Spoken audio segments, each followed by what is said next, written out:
हिंदवी स्वराज्याचे संस्थापक छत्रपती शिवराय कुलदैवत आई तुळजाभवानी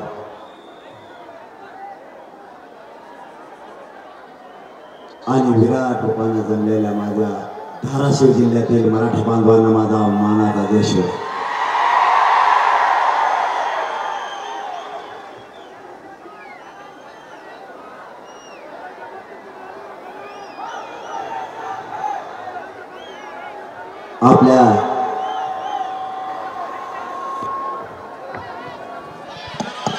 आपला मराठा समाज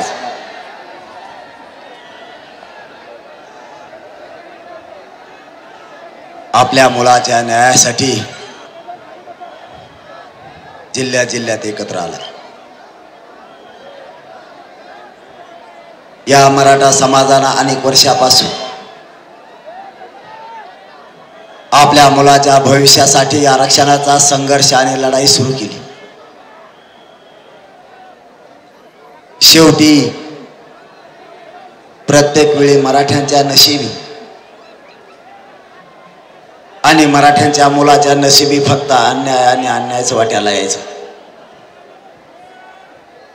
आता मराठा समाजानं लाखोच्या संख्येने गाव खेड्यातून आणि शहरातून एकत्र यायचं ठरवलं। याचं कारण होतं आपल्याला न्यायाशिवाय आता पर्याय नाही।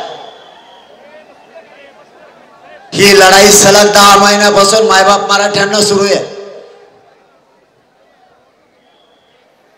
कारण मराठ्यांचा धर्म आहे आणि मराठ्यांवरती संस्कार आहेत। एखाद्या लढाईत जर उतरलं, एकदा जर मैदानात उतरलं तर विजय घेतल्याशिवाय मागे फिरायचं नाही।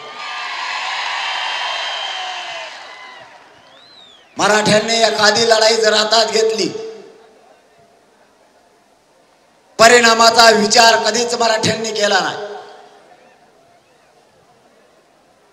एकदा जर एखादा लढा हातात घेतला तर क्षत्रिय मराठ्यांचा धर्म असा आहे, एक तर विजय मिळवून वापस यायचं, कंपाळी विजयाचा टिळाच लावून यायचं नसता मरण पत्करून माघारी यायचं, पण मोकळं माघारी फिरायचं नाही। म्हणून हा मराठ्यांनी आता लढा उभा केला, हा अविरतपणानं उभा आहे। ही लढाई आरक्षण घेतल्याशिवाय थांबणार नाहीये। सलग 10 महिने झाले ही लढाई सुरू आहे। घराघरातल्या मराठ्यांना आरक्षण मिळवून दिल्याशिवाय हा लढा थांबणार नाही, ते पण फक्त ओबीसीतूनच आम्ही घेणार।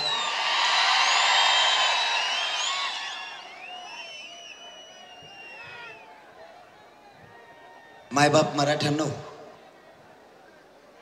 हा संघर्ष तुमच्या आणि आमच्या लेकरांसाठी आहे। हा लढा श्रीमंत मराठ्यांपासून गरीब मराठ्यांपर्यंत सगळ्यांसाठीच लागणार आहे। नोकरदार मराठा असो किंवा व्यावसायिक मराठा असो, आरक्षण हे सगळ्यांसाठीच लागणार आहे आणि सगळ्यांचेच लेकरं मोठे होणार आहेत। प्रथम मी या विराट रूपानं जमलेल्या धाराशिव जिल्ह्यातल्या मराठ्यांच्या चरणी मनापासून नतमस्तक होतो। आपणही दाखवून दिलं, बाकीच्यांच्या जिल्ह्यात ज्या रॅल्या निघाल्या, आम्ही मराठ्या कुठं कमी नाहीत। सगळे धाराशिव जिल्ह्यातले रस्ते तुडुंब भरले होते। नक्की छगन भुजबळ आषाढ लागला असं आता।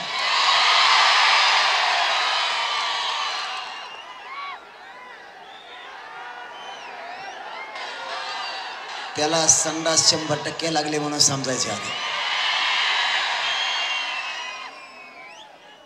त्याने चूकच तशी केली, त्याने चूक इतकी मोठी केली। मायबापांनो, आपल्याला ह्या रॅल्या काढायची गरज नव्हती।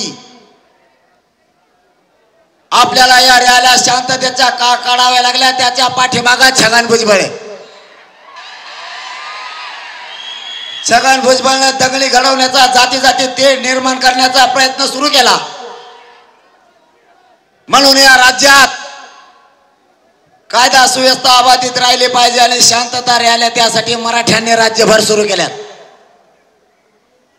मायबाप मराठ्यांना, तुम्हाला माझं आव्हान आणि विनंती सुद्धा आहे. गोरगरीब मराठ्यांनी आणि गोरगरीब ओबीसींनी एकमेकाच्या अंगावरती अजिबात यायचं नाही.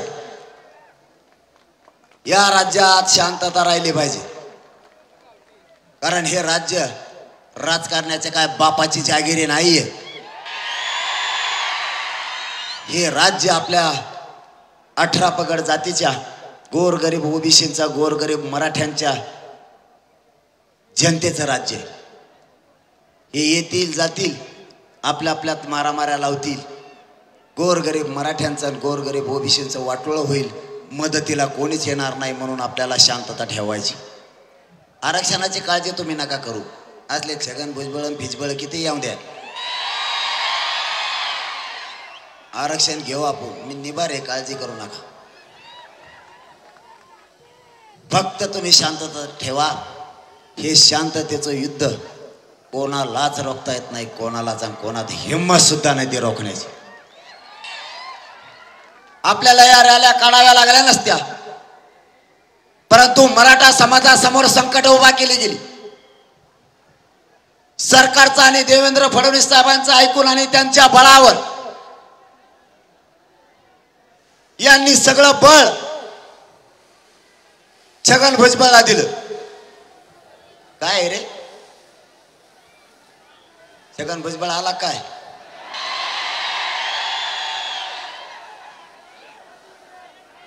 त्याचा सगळा सोयरा आहे तो. जाऊन द्या दामानी, वाट करून द्या सोयऱ्याला.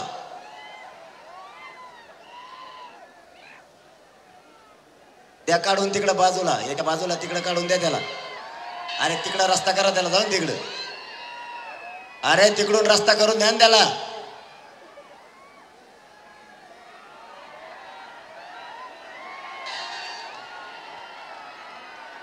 शेवटी मायाशिवाय पर्यायच नाही, मायाकडेच यावं लागलं. जाऊ द्या त्याला, द्या रस्ता. अशीच गत होणार आहे थोड्या दिवसात त्याची.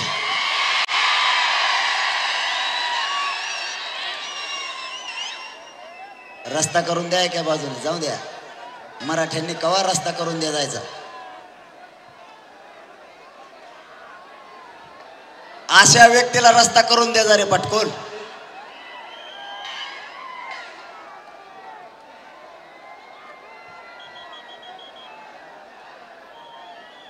त्याच्यावर सुद्धा अशीच वेळ येणार आहे थोड्याच दिवसात. माया नादी लागत होई. या रॅल्या मायबाप मराठ्यांना आपल्याला काढायची गरज नव्हती. का काढायची वेळ आली तुम्हाला एक 10 मिनिटांमध्ये शांततेत सांगतो, कारण तुम्ही सुद्धा उन्हात दिवसभर तळताय. तुमचा जास्तीचा वेळ मी नाही घेणार. उद्देश काय हा महत्वाचा आहे. या रॅल्या काढायची आपल्याला गरज नव्हती, पण सरकारचं ऐकून सरकारनं छगन भुजबळला आपल्या अंगावरती घातलं. छगन भुजबळला सांगितलं सगळे ओबीसीचे नेते एकत्र कर, सगळे पडेल फिडेल सगळे गोळा केले त्यांनी. ओबीसी समाजाला आरक्षण असतानाही, सामान्य ओबीसी समाजाचा विरोध नसतानाही ओबीसीच्या नेत्यानं मराठ्यांना आरक्षणासाठी विरोध केला. या छगन भुजबळने काय मागणी केली?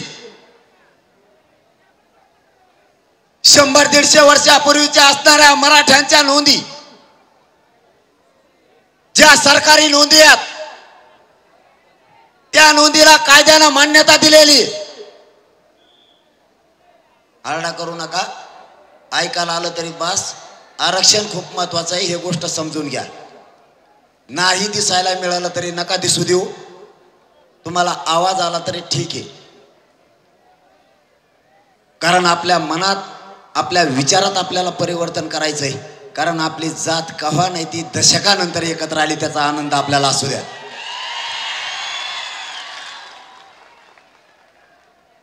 आपण ह्या रॅल्या सुरू करण्याचा उद्देशच त्यांच्यापासून सुरुवात झाली.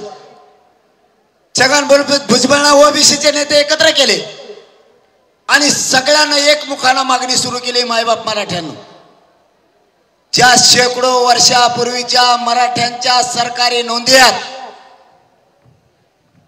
या नोंदी रद्द करा अशी मागणी छगन भुजबळांना सुरू केली. या सरकारी नोंदी आहेत, छगन भुजबळच्या 100 पिढ्या जरी आल्या तर त्याचे काय बापाची जागिरी नाहीये ते रद्द करायला. छगन भुजबळ, तू फुकट आरक्षण खातोय 16% आमचं. तुला फुकट खायची सवय लागली चारे बाजूनं. फुकट वरबाडायची सवय लागल्यामुळं तुझ्या डोळ्यात तुझे डोळे सुद्धा गेलेत.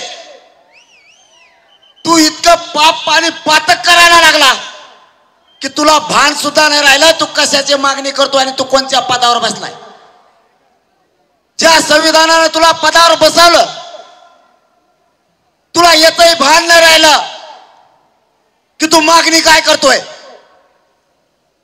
ज्या मराठ्यांच्या नोंदी सापडल्यात, ह्या सरकारी नोंदी आहेत, ह्या कुणालाच रद्द होत नाहीत. माणूस किती विरोधी असावा, किती जातीवाद असावा, किती एखाद्या जातीविषयी त्याच्या मनात द्वेष असावा, मराठ्यांविषयी किती आकाश ठासून भरलेला असावा, याचं उत्तम उदाहरण जातीवादाचं म्हणजे फक्त छगन भुजबळ. मराठ्यांच्या नोंदी रद्द करायचं धाडस त्यांनी केलं. आपल्या सरकारी नोंदी आहेत. ओबीसीला जे आरक्षण दिलं, या भारत देशात एकाही ओबीसीची सरकारी नोंद नाही.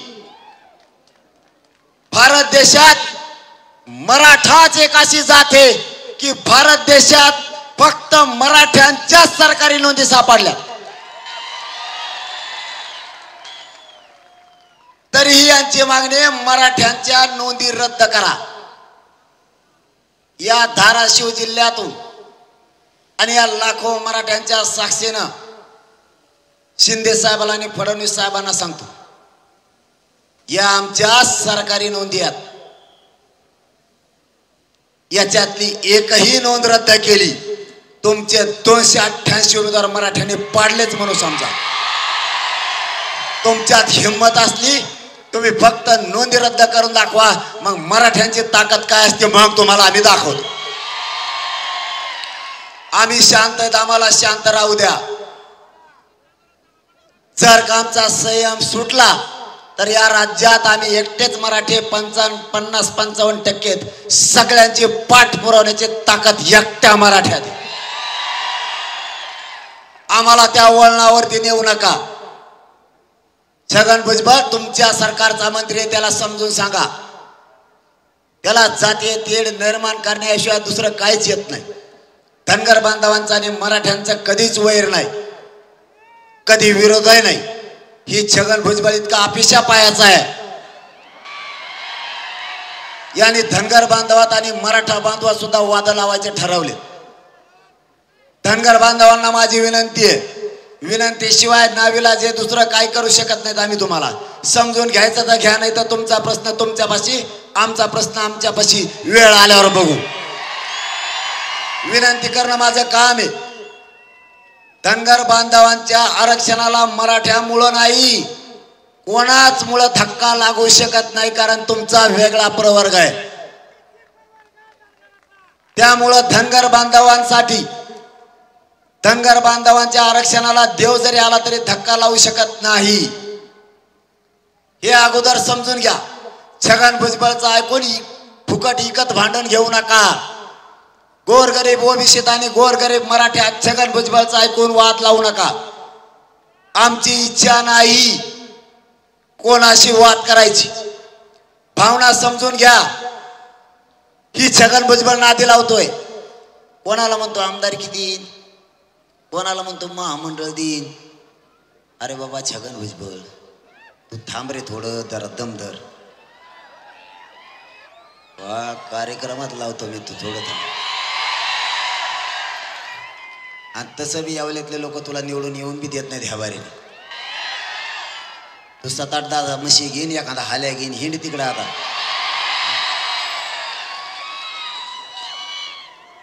बेट्या तू माझ्या नादी लागू नको म्हणलो होतो तुला मी. तुझ्यावर इतकी वाईट वेळ तुझ्या उभ्या जिंदगीत आली नसेल इतकी वाईट वेळ आणि नाही तर मग मराठ्यांचा द्वेष सोडून दे. या धाराशिवच्या आई तुळजाभवानीच्या पवित्र दरबारातून आणि पवित्र भूमीतून तुला जाहीर आवाहन करतो. तू इथून पुढे तरी मराठ्यांच्या नादी लागू नको. मराठ्यांविषयीचा द्वेष सोडून दे. याच मराठ्यांनी तुला मोठं केलेलं आहे. आणखीन मोठं करते नाही तर हेच मराठे तुला पायाखाली कायमचं दाबतील. माझ्याकडे येवल्याचे लोक आलते. ते मला म्हणले तुम्ही जर म्हणले त्याला निवडून आणा तरी आम्ही पाडणार आहे त्याला. माझ्याकडे जामनेरचे बी आलते गिरीश महाजनच्या मतदारसंघात. ती बी कावामावर रोवून वळवळ होती त्याला. त्याच्या हे ध्यानातच नाही 1,36,000 त्याच्या मतदारसंघात कुणबी मराठे एकटे. शेवटी ते कुणबी जरी असले तरी मराठे आहेत आणि आमचे पाहुणे आहेत. तिथले दोन्ही नगराध्यक्ष माझ्याकडे आले ते म्हणले याचा तांगाच पलटी करतो आम्ही. मराठ्यांच्या नादी लागायचं नाही. मराठ्यांचं वाटोळं करायची भूमिकेत कोणी यायचं नाही. मी काय चुकीचं केलं? मी आज मराठा समाजाला सवाल विचारायला आलोय. मी काय चुकीचं केलं?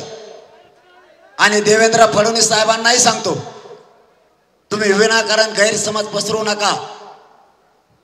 आणि छगन भुजबळ हाताखाली धरून ओबीसीत आणि मराठ्यात वाद लावू नका.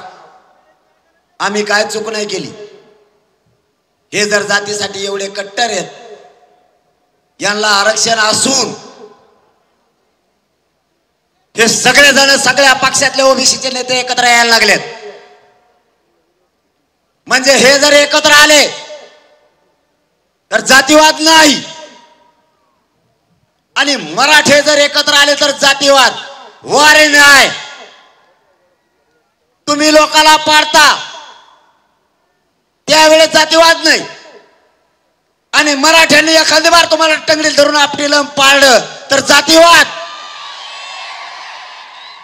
वारे न्याय. तुम्ही एकत्र आलात. आम्ही आनंदाने तुम्हाला बघितलंय. आमच्या डोळ्यात देखता 1994 ला तुम्ही 16% आमचं आरक्षण घेतलं. मराठ्यांनी आनंदाने बघितलं. तुम्ही ज्या वेळेस एकत्र येता त्यावेळेस आम्ही आनंदाने बघितलं. पण आम्ही एकत्र आल्यावर तुम्ही आमच्या जातीवाद आहेत म्हणून आम्हाला डाग लावला. मराठे जातीवादी असते तर 25 वर्ष मराठ्यांनी तुम्हाला निवडून दिलं नसतं. कोणता जातीवाद आम्ही केला? आंतरवालीला शांततेत आमरण उपोषण सुरू झालं. लाठीचार्ज आमच्यावर झाला. फडणवीस साहेब छगन भुजबळला बळ द्यायचं कमी करा. छगन भुजबळ इतका अपिशा पायाचा आहे त्याच्या सहित देव सुद्धा तुम्हाला जेलला घेऊन जाईल. छगन भुजबळच्या नादात राज्यातला अख्खं भाजप संपून बसताल. मराठे तुमचे विरोधक नाही आहेत आणि असण्याचं कारण सुद्धा नाही. पण छगन भुजबळचं ऐकून तो बोलत नाही ना माझ्या विरोधात. माझ्या जातीच्या विरोधात बोलत नाही ना. ते का रट्ट्यात वाजवीन त्याला दिली. तो एकदाच बोलला होता तर आणखीन त्यांनी थोपाडच केलं नाही. आपल्याला कस का अवघड असतो. तो मराठ्याचा असो नाही ते कुणाचं असो कोणचा नेता असो माया जातीच्या विरोधात बोलला की मी वाजेला. तू मागून कुणीतरी नाव घेतलं म्हणून मला बोलायला लागलं नाही. त्याचं नाव बी मी घेत नाही. आणि मागून बोलत जाऊ नका. ते बी आता मागूनच बोलते आडुंगी. इतकी वाईट वेळ आली त्यांच्यावर. छगन भुजबळच्या नादी लागून फडणवीस साहेब तुमच्यावरती वाईट वेळ येईल. तुम्ही गैरसमज पसरल्याला भरून काढण्याच्या नादात, ओबीसीच्या मतं घेण्याच्या नादात, नेरेटिव्ह भरून काढायच्या नादात, आम्हाला ओबीसीच्या मताची गरज आहे या नादात असं करून करून त्या छगन भुजबळला जवळ करून सगळ्याची सगळे राज्यातले तुमचे सीट पाडायला जबाबदार फक्त छगन भुजबळ असणार आहे. त्यापेक्षा त्याचं न ऐकता मराठ्यांचा हक्काचं आरक्षण द्या, त्याचं ऐकून मराठ्यावर अन्याय करू नका, एवढंच आमचं म्हणणं आहे. मी वयानं बारीक आहे पण तुम्हाला समजून सांगतोय, ऐकायचं तर ऐका, नाही तर विधान या लोकसभेला मी फक्त पाडा म्हणलो होतो. एवढा मचाळा झाला तुम्हाला आणखी सुधारणा नाही कस काय पडली. मी कुणालाच म्हणलं नाही नाव घेऊन पाडा, सांगितलं का रे? आणि मग मी जर नाव नाही घेता ही फजिती होती. भाऊ छगन आप्पाचं जर ऐकलं ना हाय ते पुरे पडते. छगू आप्पा कामातून गेलाय, आता लायकी लागती आवाजावं बोलून घ्यायला. जातीच्या लेकराचा दुसऱ्याचा द्वेष नाही करायला लागत, तेव्हा मान सन्मान मिळतो आवाजावं बोलायचा. दुसऱ्याच्या लेकराच्या अन्नात माती कालायची, विष कालायचं आणि सन्मानाची अपेक्षा आमच्याकडून करायची. आम्ही सन्मान कोणाचा करतो? मराठ्यावर असे संस्कार आहेत जो जातीवाद करत नाही, दुसऱ्याच्या लेकराला दुसऱ्याच्या आई बहिणीला आई बहीण समजतो, दुसऱ्याचं लेकरू दुसऱ्याच्या मुली यांच्या शिक्षणासाठी आरक्षणाला विरोध करत नाही, त्याचा आम्ही सन्मान करतो. अशा येडपाटाचा सन्मान आम्ही करत नसतो. आम्ही कुठं जातीवाद केला नाही. फडणवीस साहेब विशेष करून तुम्हाला असं सांगतोय, आम्ही कुठंच राज्यात जातीवाद केला नाही. आम्हाला उपोषण सुरू झालं, आमच्या आया बहिणी शांततेत बसल्या.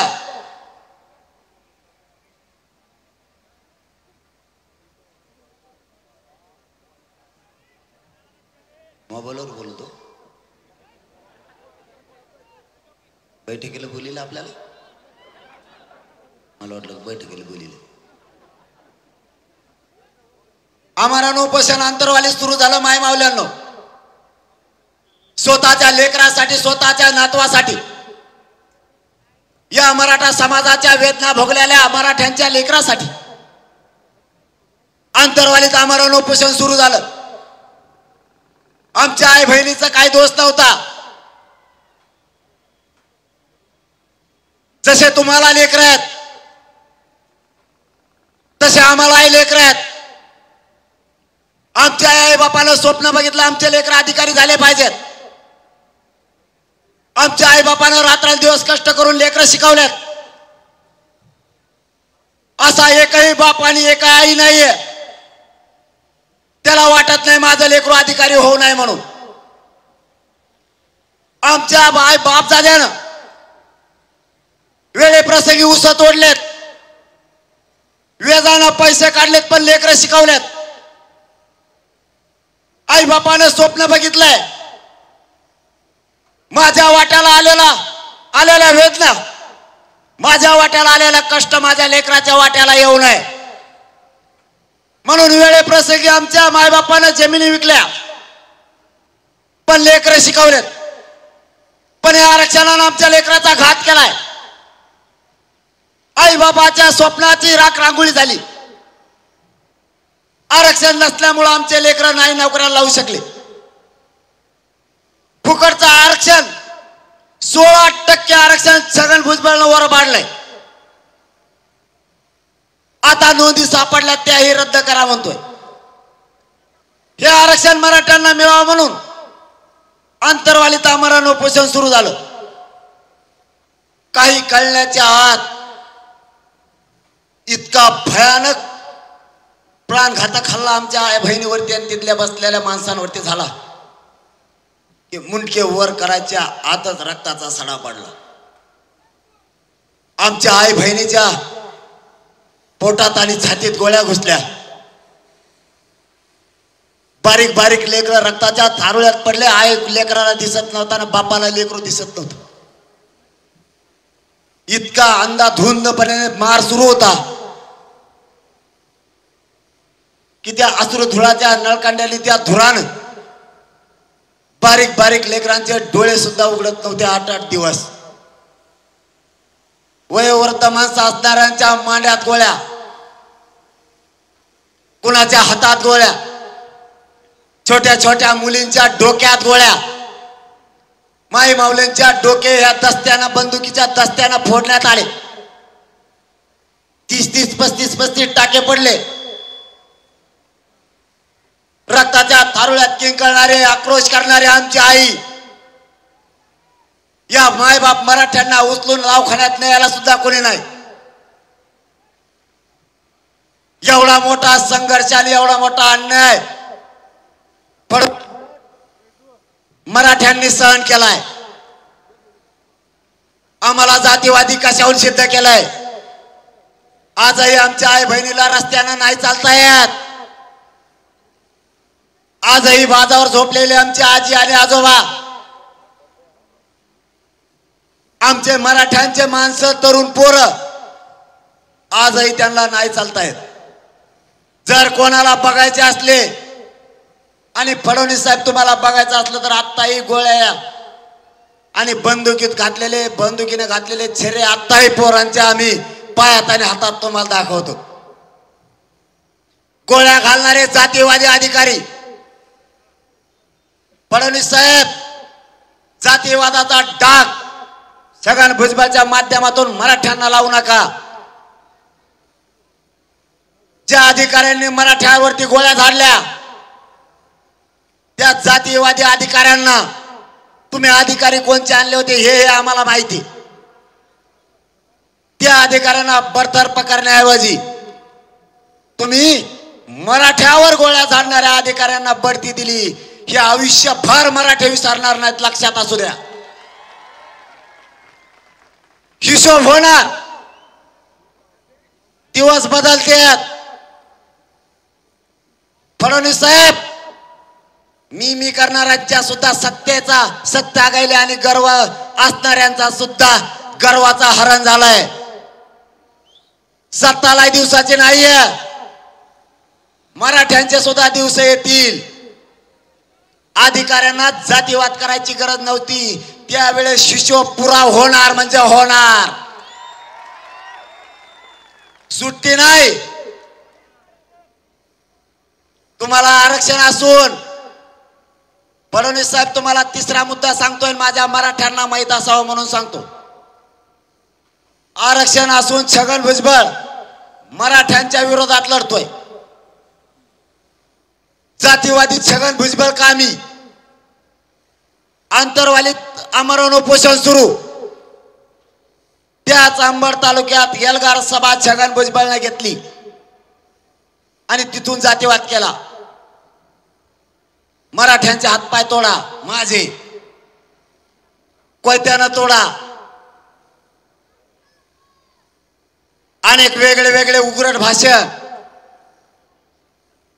छगन भुजबळ, तुला माहित नाही मी काय नमुना आहे. फक्त झोपीत असताना येऊ नको, मी जागा असताना ये. तू हे कोण कोण आहेत त्याला जर वाकडं तिकडं नाही केलं तर मराठ्याच्या अवलाद सांगणार नाही. काड्या करतो माघारू. फडणवीस साहेब त्याला जातीवाद नाही म्हणत का? आंतरवालीत आत्ता आमरण उपोषण सुरू आहे. त्याच्या समोरच छगन भुजबळला तुम्ही सगळे ओबीसीचे नेते गोळा करायला लावले आणि आंतरवालीच्या समोरच आंदोलन ठेवलंय. याला जातीवाद म्हणत नाहीत का? समोरासमोर जर आंदोलन बसले तर मारामाऱ्या होणार की नाही होणार? होणारच. तरी मराठ्यांनी शांतता ठेवली. मराठ्यांनी आव्हान केलं. त्यांचा डाव होता छगन भुजबळचा. इथून जाणाऱ्या मराठ्यांच्या आंतरवालीला गाड्या नाही शिव्या दिल्या मराठ्यांनी तरी शिव्या दिल्या म्हणायच्या आणि गाड्या फोडायच्या आणि दंगल घडून आणायची. छगन भुजबळचा डाव मराठ्यांनी हाणून पाडला, नाही यशस्वी होऊ दिला. मराठ्यांनी कुठंच जातीवाद होऊ दिला नाही. हे छगन भुजबळ ती डाव हुकला म्हणून हे इतक्या आतल्या गाठीचा आहे. इतका नीच विचाराचा माणूस राज्यात आणि देशात आणि कोणत्या जातीत जन्मू नये. कधीच जन्मू नये. हे तेच टायमाला वर जायला पाहिजे. त्याने असा डाव टाकला, माझं जुनं गाव शोधून काढलं. काय बोलत रे, बसल्या बसल्या टोकरी तू काय खाली बसणार नाही तुम्ही. मला असं मध्ये बोललं ना मग मी झपकितोय. असा कार्यक्रम आहे. मग आंतरवालीच्या समोर बसवलं आणि दुसरा डाव टाकला, माझं जुनं गाव शोधलं माय मावल्यानं. आणि तिथं त्याला दंगल घडवून आणायची होती ना, असं दाखवायचं होतं की मी गाड्या फोडायला लावल्यात, मी दंगल घडवली, म्हणजे मला डाग लावायचा होता. त्यांच्या गाड्या त्यांनीच फोडल्या, त्यांचे गोटे त्यांनाच लागले. मराठे गप बसले, त्यांना तसंच उठून दवाखान्यात जावं लागलं. त्यांचे टकुरे त्यांनीच फोडून घेतले आणि मोकळे झाले. तिथंही मी डाव हाणून पाडला. बघा, त्याने तिसरा डाव रचला. किती खालच्या दर्जाच्या विचाराचा माणूस असावा. त्यांनी छगन भुजबळनी काही ओबीसीच्या नेत्याला सांगितलं, मला काल माहीत झालं, कालच्या रात्री मला त्यांनी सांगितलं, आता काय काम करा, मी आहे पदावर बसलेलो इथं, मी आहे तुमच्या मागं, तुम्ही काय करा, आंतरवालीतच ओबीसीच्या नेते रॅली काढा. मला सांगा, इतकं हटकून केल्यावर भांडणं होते का नाही? काही सहन करण्याची बी मर्यादा असते का नाही? आम्हाला बी काही मर्यादा असताना सहन करायचे. त्यांनी आंतरवालीतच रॅली काढली. आम्ही इथून सांगितलं, एकाही मराठ्याने त्यांना काहीच बोलायचं नाही. प्रत्येकाला अधिकार आहे काढण्याचा, पण हटकून काढण्यात आणि अधिकाराच्या भाषात खूप बदल आहे. तुला पुरा महाराष्ट्राने इकडं का बाकीचे जिल्हे तालुके जळले पार. ते आंतरवालीतले गोड दिसतं का? आंतरवालीत काढली, काढू द्या, कोणी विरोध नाही केला. मराठी बी इतके कलाकार आहेत, त्यांची रॅली आली, विशाल घरात झोपले, तारा जेलवून हिंडले हिंडले गेले माघारी. काय करते? छगन भुजबळ आणि फडणवीस साहेबाला मी पहिल्यापासून सांगितलेलं आहे, माझ्या संग डाव टाकू नका. तुम्हाला फक्त मी दिसायला येडा दिसतो, पण तुमचे षडयंत्र डाव पुरे या पठ्ठ्याने मोडलेत. कारण मी क्षत्रिय मराठा आहे, तुमच्या रक्ताचा ओरिजिनल जातवाने. हे असले डावन भाव माझ्याजवळ काही नाही करीत. तुम्ही सोशल मीडियाच्या पलीकडं माझ्यावर दुसरं काहीच लिहू शकत नाही. माझ्याजवळ काही सापडणार नाही. तुम्ही फक्त सोशल मीडियावरच लिहू शकता, त्याच्या पुढं काहीच नाही. बदनामी करायला माझ्याजवळ काही नाही. माझ्याजवळ प्रॉपर्टी नाही, पैसे नाही. उलटी पॅन्ट केली, खिसे उलटे केले तरी आठाणा खाली पडत नाही. त्यामुळे तुम्हाला मायापाशी काही ताण नाही. तुम्ही काही शोधा, तुम्ही फक्त सोशल मीडियावर लिहू शकते. मला काय म्हणताय छगन भुजबळ? चौथी नापाशी मी गचपण त्याचे ते म्हणताय, ते चौथी नापाशी, त्याला अभ्यास नाही, कायद्याचा नाही, घटनेचा नाही. अरे मी पागल आहे भाऊ, येडा आहे. तुला काय करायचं? मी पार बधीर आहे, तू टांगड्यावर चलवतो, मी टकोरीवर चलवतो, तुला काय करायचं? ते म्हणताय कसलं गाणं दिसतंय, अभ्यास नाही त्याला. कसल्या गाणं दिसत तुला? काय मला काय लग्न करायचं तुझ्या सगळं? तुला करायचं काय? मी आपला कसा दिसून दे, तुला काय ठेका घेतला का? तो काय तो मला काय मुख्य घ्यायचे तो?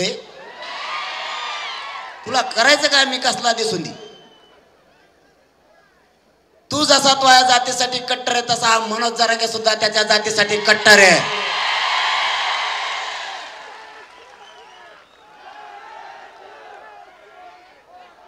काही लिहितात.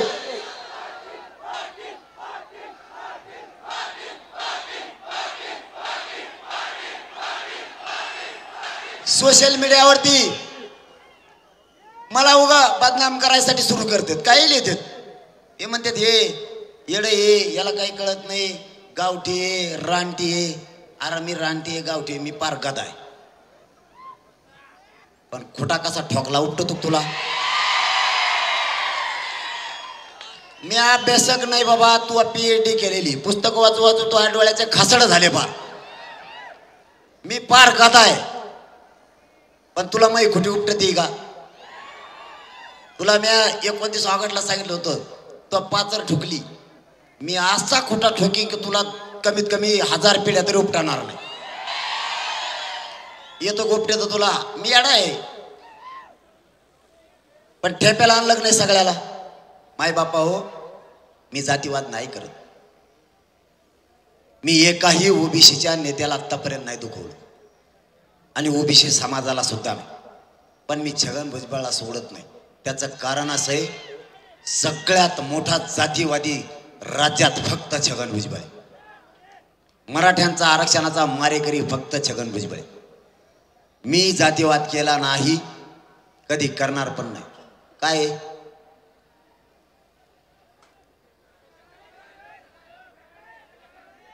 ॲम्ब्युलन्स मध्ये पाठवा, नेलं का? जाऊ द्या, रस्ता करून द्या त्यांना, लवकर न्या, पाणी द्या. नेलं ना? चल.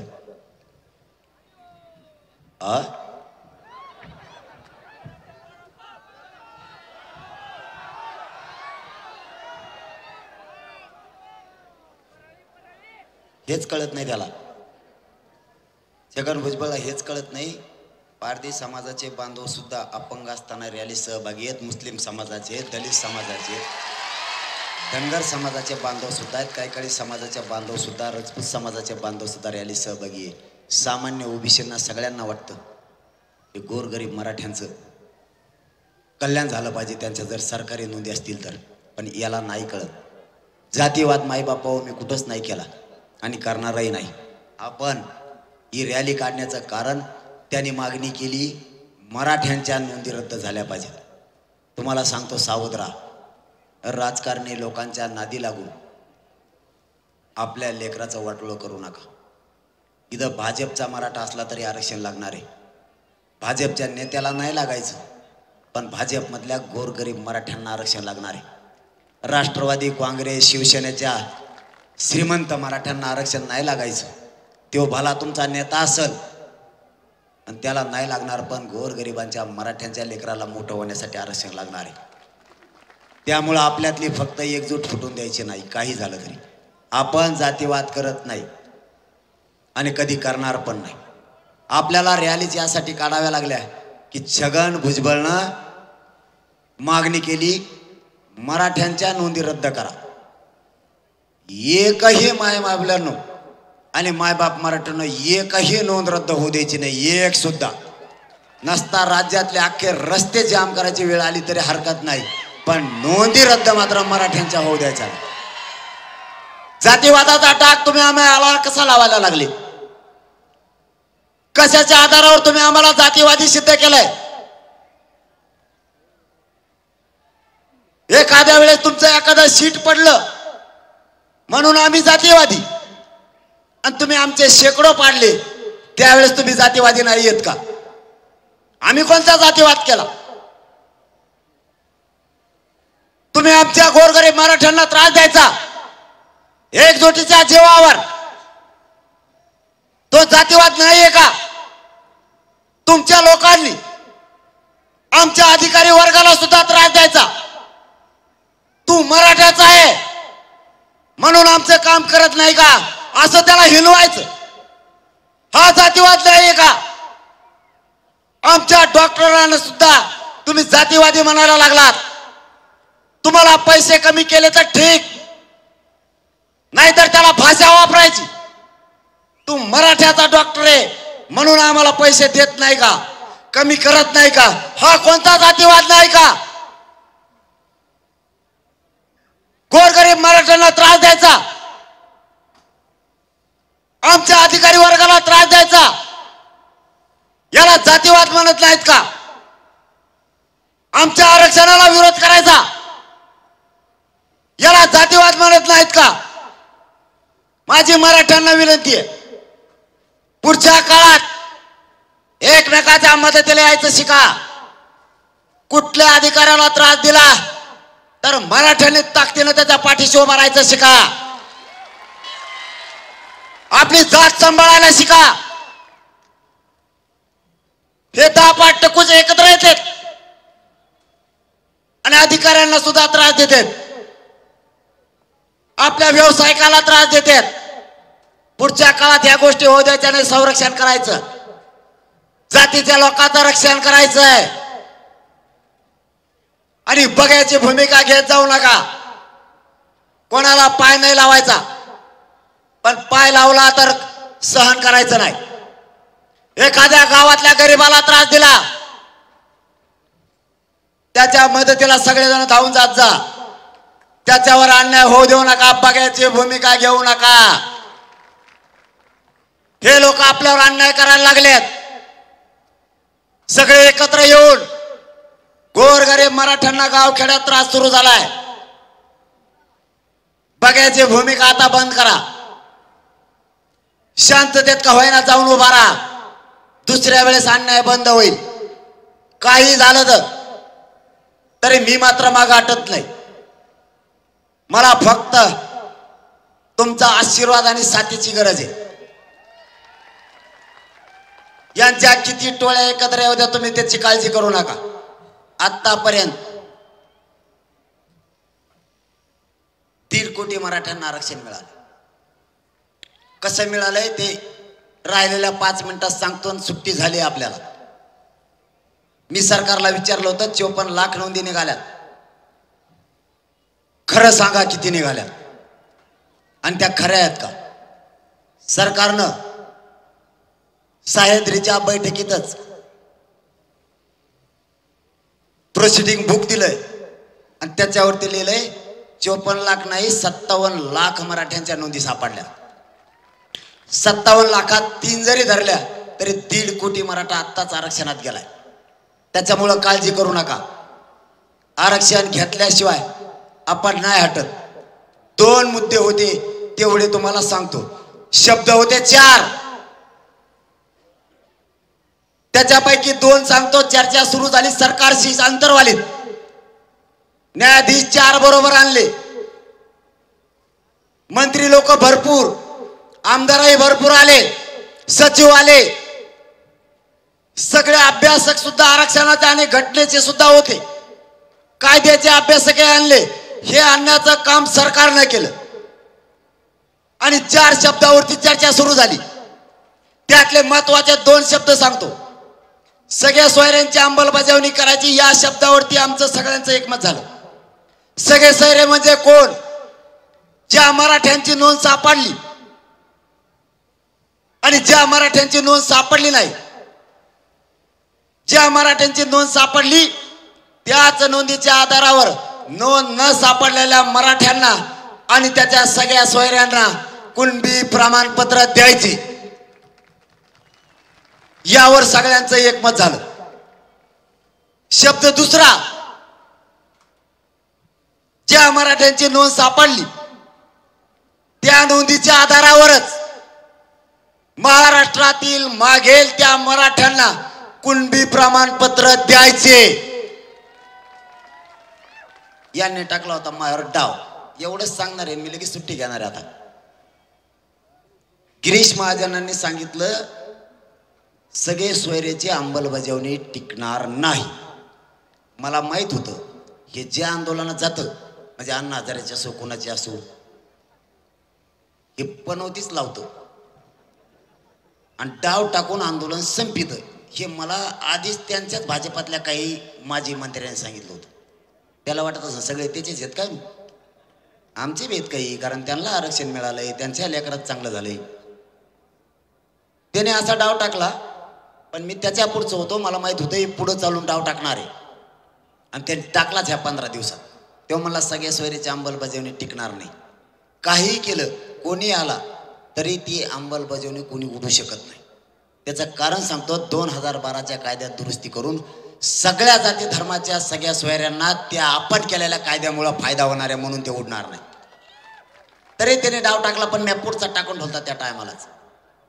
तो असा होता, हे लक्षात असू द्या, ज्या मराठ्यांची नोंद सापडली त्या नोंदीच्या आधारावरच जो मराठा मागणी करल मागेल त्या मराठ्यांना नोंद सापडलेल्या मराठ्यांच्या नोंदीच्या आधारावरच कुणबी प्रमाणपत्र द्यायचे. ह्यो शब्द सुद्धा आपण त्याच वेळेस मंजूर करून घेतलेला आहे. त्यामुळे यांना सुट्टी नाही. कारण त्यावेळेची चर्चा ज्यावेळेस न्यायाधीश आले होते त्यावेळेची चर्चा पुन्हा एकदा मीडियावर शोधायला सुरुवात करा आणि सगळे मराठी बघून घ्या की हे शब्द आहेत का नाहीत. त्याच्यात धनंजय मुंडे असं म्हणले होते, हे तर भयानक काम की झालं म्हणे. मागेल त्या मराठ्याला म्हणल्यावर सरसकटच झालं. आणि म्हणलं मग सरसकटच असतं. सगळ्या सोयऱ्यातून जर काही सुरून मराठी राहिले तर मागेल त्या मराठे घेतील. समजा आता इकडचे सगळे सोयरे असं ग्राह्य धरा, इथून पलीकडचे सगळे सोयरे, पण इकडं काही सगळे सोयरे राहिले अर्धे पलीकडे. इथल्या निघालेल्या मराठ्यांच्या नोंदीवर सगळे सोयरे आरक्षणात गेले, पण काही जरी सुरून राहिले तर तुमच्याच नोंदीच्या आधारावर इकडच्या मराठ्यांना सुद्धा आरक्षण घेता आलं पाहिजे. म्हणून आपण शब्द घातलेला आहे की मागेल त्या मराठ्यांना सुद्धा आरक्षण द्यावं लागणार आहे. त्यांच्या हे शब्द ध्यानातच नाही, कारण हे शब्द आपण लवकर पुढे आणला नव्हता. आपण 2-3 शब्द फक्त अगोदर पुढे आणले होते. एक शब्द आपण राखून ठेवला होता. माझे काही भाषण आहेत याच्या आधीची, मी 3 शब्द कायम सांगायचो. मी सांगायचो ती बैठक 4 शब्दावर संपलेली, त्यातले 3 शब्द आज सांगतो. इथून मागं 3 शब्द मी सांगितलेले होते. एक शब्द कायम मागं ठेवलेला होता. त्याचं कारण असं होतं की मला माहीत होतं गिरीश महाजन डाव टाकणार आणि त्याचे डाव मोडायची जबाबदारी माझ्यावर आहे. कारण मी तुमचा मुलगा म्हणून इमानदारीनं काम करतोय. त्यांचे डाव मोडण्याची जबाबदारी माझ्यावर आहे. कारण त्यांनी प्रत्येक वेळेस डाव टाकले, त्याच्या फाशात माणूस गुंतलेला आहे. प्रत्येक वेळेस त्याला एवढंच आंदोलन असं आहे, त्याचा फासाच बसा नाही. ही सत्य परिस्थिती आहे. त्याच्यामुळं ज्या मराठ्यांच्या नोंदी निघाल्यात, 4था शब्द आपला असा आहे, ज्या मराठ्यांच्या नोंदी निघाल्यात त्या नोंदीच्या आधारावर मागेल त्या मराठ्यांना द्यायचं. कारण नोंद निघालेल्या मराठ्यांचा व्यवसाय आणि नोंद न निघालेल्या मराठ्यांचा व्यवसाय सारखाच आहे. कारण व्यवसायाच्या आधारावर या देशात आरक्षण दिलं गेलंय. म्हणून कुणबी विदर्भातल्या कुणब्यांचा आणि मराठवाड्यातल्या आणि महाराष्ट्रातल्या मराठ्यांचा व्यवसाय एकच आहे, शेती. म्हणून सरसकट मराठ्यांना कुणबी प्रमाणपत्र द्या. माझी शेवटची तुम्हाला मायबापावर विनंती, मी नाही हटत. हैदराबादला गेले ना 4 दिवस झाले, नुसते कागदच चाळी देते तिथे. त्यांना तुमच्या मत कार्यक्रम संपल्यावर मी झोपून देतो काय? कचा कच फोनाला येतो मी. आपला रपका लय अवघड असतो. आपला कोणी नाही भाऊ या दुनियात. घेऊन येता येतो माझ्याकडे, तो चिटकायला बघू तू इकडून. काही काही नेतात माझ्या मांडीवर बसायची तयारी असते. भाऊ मग नाही राहिलं रक्त, मी त्याला पलीकडे सारखं म्हणलं, ते इतके टपारीचे टपारी आहेत ना, ते पलीकडे सुद्धा येतात नाहीत मला. इतके टप्पूचे टप्पू येते फुकट खाल्लेलं लोकांचं. लोकांची आमदार मंत्री झालेले असे चिटके देत, मी कोणाचाच नाही. म्हणून माझ्या मराठा समाजाला माझ्यावर विश्वास आहे, ही कोणत्याच नेत्याचा होऊ शकत नाही. मी भाजपचा नाही, काँग्रेस नाही ना, महाविकास आघाडी नाही, फगाडी नाही ना, कोणी नाही. मी फक्त आणि फक्त माझ्या मराठा समाजाचा आहे. कट्टर जातवान आहे मी, तुमचाच आहे. माझी फक्त तुम्हाला विनंती, सरकारनं मला उघडं पाडायचं ठरवलंय. सगळे ओबीसीचे नेते छगन भुजबळ एकत्र केलेत, मराठा घेरण्याचं काम सुरू केलंय. आता खरी वेळ मराठ्यांना साथ देण्याची. माई बापा हो, मला उघडं पडू देऊ नका. तुमचा मुलगा म्हणून तुम्हाला हात जोडून विनंती करतोय. मला आता हीच वेळ आहे की तुम्ही ताकद आणि आशीर्वाद द्या, तुम्ही स्वाद द्या. तुम्ही जर खंबीरपणानं मागं उभा राहिलात, यांच्या मुठ्यावर पाय देऊन मी आरक्षण घेतो, काळजी करू नका. मला या जगात कुणी नाही. माझं कुटुंब उघड्यावर सोडून मी तुम्हाला मायबाप मानलाय. माझ्या शरीरात प्रचंड वेदना होत आहेत. मला 4-4 पायऱ्या उतरायच्या असलं तरी 2 लोकांचा आधार घ्यायला लागतोय. मी कधी मरल हे सुद्धा मला माहित नाही. इतक्या भयानक वेदना मला होत आहेत. माझ्या समाजाच्या लेकराला न्याय देण्यासाठी माझ्या कुटुंबावरून उभा नागर फिरलाय. मी तुम्हाला मायबाप मानलाय. माझं कुटुंब मी तुमच्यात बघतोय. माझा बाप कुठे आहे, माझी आई कुठे आहे, माझा परिवार कुठे आहे, मी लक्ष सुद्धा देत नाही. मला परिवारच तुम्ही आहेत. माझं शेवटचं स्वप्न आहे, मी तुमच्यात देव बघितलाय. मी जातीशिवाय कुणाला किंमत देत नाही. उपोषणानं माझ्या शरीराची पूर्ण चालणी झाली. माझ्या अंगात रक्त नाहीये.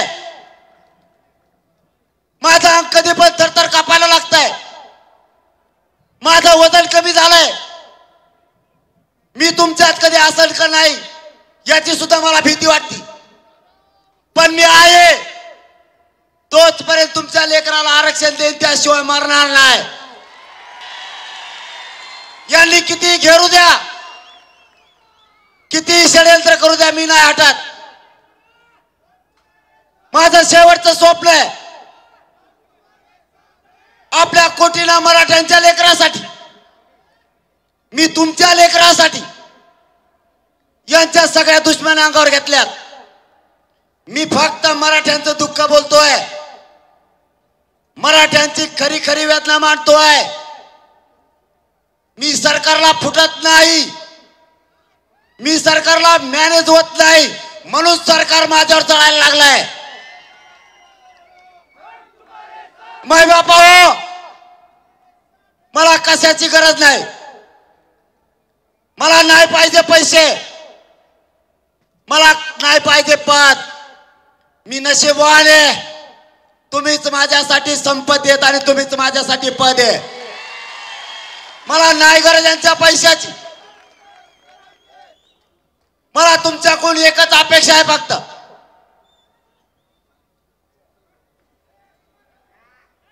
मला तुमच्या आशीर्वादाची आणि ताकदीची गरज आहे. तो आशीर्वाद आणि तुमची साथ कमी पडू देऊ नका. तुमच्या लेकराच्या डोक्यावर आरक्षण घेऊन गुलाल टाकल्याशिवाय मी हटत नाही. मी नाही विचार करत, कारण माझा परिवार तुम्ही आहात, माझी तुमच्यावरती निष्ठा आहे. मी तुमच्यापेक्षा जास्त मराठ्यांच्या जातीपेक्षा कोणाला किंमत देत नाही. मला माझी जात मोठी करायची. माझ्या मराठ्यांनी बघितलेलं स्वप्न, मराठ्यांच्या लेकराने बघितलेलं स्वप्न, अधिकारी बनण्याचं त्यांचं स्वप्न पूर्ण करण्यासाठी मी झटतोय. मी जीव तळ हातावर घेऊन येतोय. मी संघर्षाला भेट नाही, मी मरायलाही भेट नाही. शेवटच्या क्षणापर्यंत माझं शेवटचं स्वप्न आहे, आरक्षण देऊन माझे मराठ्यांचे लेकर IPS आणि IAS दर्जाचे अधिकारी झालेले बघायचे. तुमच्या लेकराच्या अंगावर वरती चढलेले मला बघायचे. माझं दुसरं काही स्वप्न नाहीये. मला नकोय प्रॉपर्टी आणि पैसा, मला नाही अपेक्षा कशाची.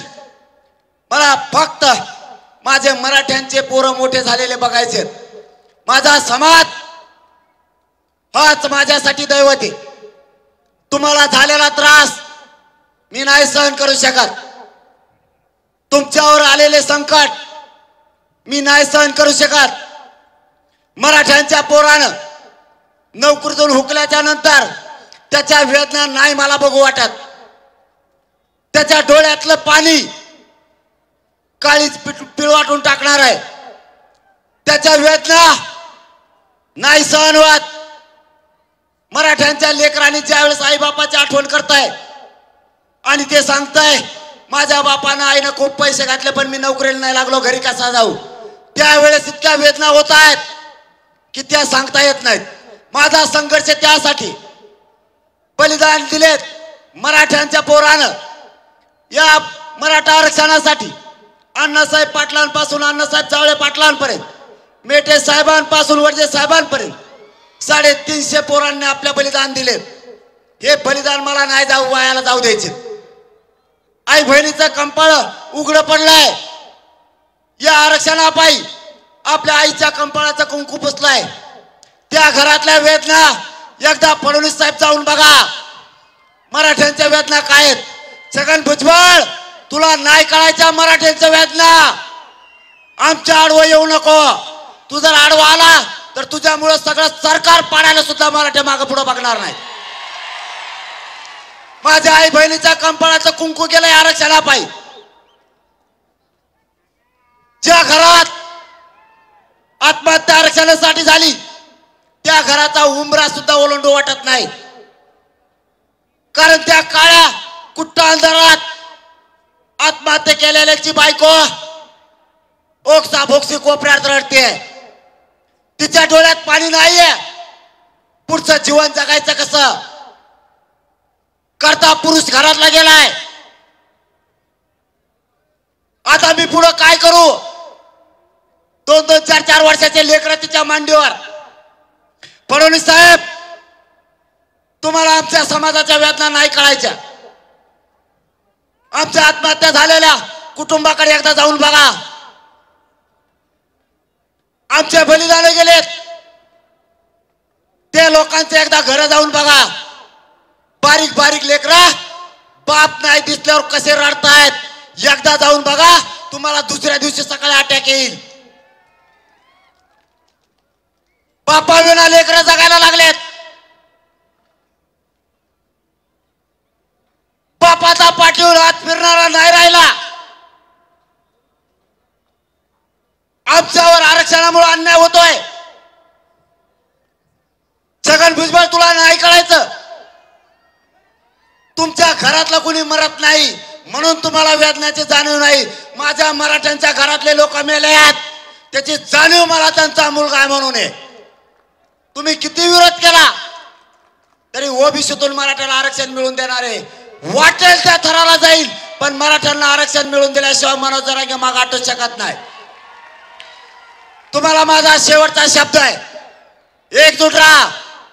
राजकारणाच्या नादी लागून आपल्या समाजाचं वाटोळं होऊ देऊ नका. सगळ्या पक्षातले मराठे आमदार, मंत्री आणि नेते सगळ्यांनी हीच वेळ आता आपल्या जातीला मोठं करायची आणि साथ देण्याची.